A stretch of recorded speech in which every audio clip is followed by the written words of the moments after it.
Sujet, le médiateur de la CEDEAO pour la Guinée et le président de la commission, Aliou Touré, sont annoncés ce mardi à Conakry. Et demain mercredi, ce sera au tour du président de la commission de la CEDEAO, Barou Sissoko Embalo, président de la Guinée-Bissau. Il arrive donc demain mercredi. Peut-être de nouvelles discussions vont être engagées. Mamadou Alpha. Oui, c'est vrai, c'est la CEDEAO encore qui vient à notre chevet. La grosse question, c'est que est-ce qu'elles vont aboutir? Oui, c'est notre souhait en tous les cas. Hein, c'est notre souhait. On entend déjà Aliou Condé qui dit qu'ils ne savent pas pour le moment s'ils vont participer ou pas. Ils attendent de voir le format qui leur va être proposé. Qui va être annoncé. Non, c'est objectif. Moi, je pense que c'est qu'on va vous proposer, qui va rencontrer, qui pour parler de quoi. Mais c'est normal quand même que dès ce départ-là, on cherche à monter un peu les enchères. Vous savez, c'est purement politique. Cette transition, elle est essentiellement politique. Voilà, politique, absolument. Donc, voilà pourquoi, et peut-être qu'ils vont chercher à monter les enchères. Maintenant, on attend de voir, c'est que les envoyés de la CEDEAO vont proposer aux parties prenantes de cette crise guinéenne pour pouvoir justement trouver une solution aux différends qu'il y a aujourd'hui entre les acteurs politiques et la junte qui dirige le pays depuis le 5 septembre. Toujours est-il que, est-ce que le choix porté sur Boni Yayi, est-ce que c'était le bon choix? Est-ce que c'est quelqu'un qui est suffisamment charismatique? On a vu toutes les déboires qu'il a eu dans son pays quand il y a eu ces élections. Oui. On a vu un petit peu toute la pagaille que le Bénin a connue au lendemain des élections très contestées de l'actuel président du pays, Patrice Talon, qui à un moment donné est en train de tordre le cou un peu à la démocratie. Est-ce que c'était le profil idéal pour chercher à rapprocher un peu les positions guinéennes?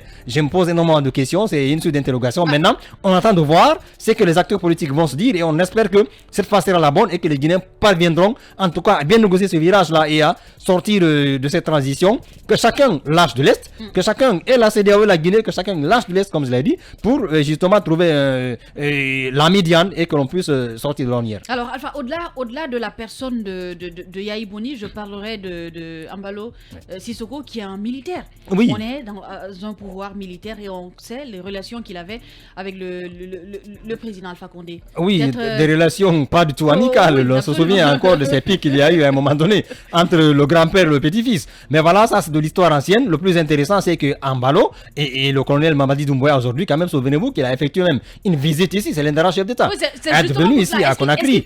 Dans cette proximité, peut-être. Est-ce qu'il va presser la junte pour peut-être organiser les élections rapidement? Peut-être qu'il va tenter de caresser la junte dans le sens des poils, mais de leur dire quand même la vérité dans un langage diplomatique, avec un fond sans ambiguïté.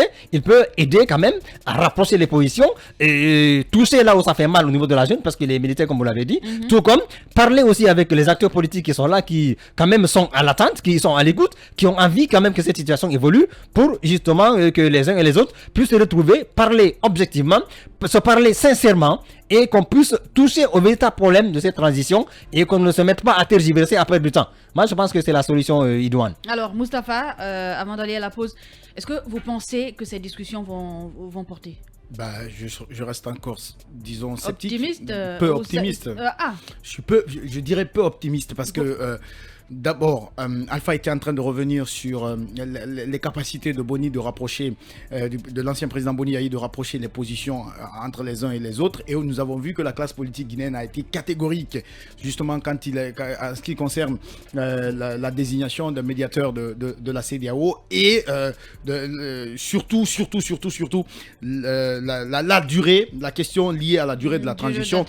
La classe politique guinéenne est restée inflexible sur cette question-là. Est-ce qu'aujourd'hui, l'arrivée de Boni Yayi permettrait justement de leur faire changer d'avis, alors qu'on ne sait toujours pas ce qui a été décidé par le CNRD après que le CNT justement ait donné son avis sur la durée de la transition. Aujourd'hui, on ne sait pas où nous allons et souvenez-vous, on est aujourd'hui à pratiquement 10 jours de l'ultimatum de la CEDEAO. Est-ce que finalement l'arrivée de ces présidents ou de ce président et de l'ancien président béninois permettra de faire bouger les choses? Moi, je reste quand même peu optimiste. Merci à vous, Mustapha. Restez avec nous. Nous allons pour la pause. On revient pour recevoir notre invité, Cellou Baldé, membre du Conseil politique de l'Union des forces démocratiques de Guinée.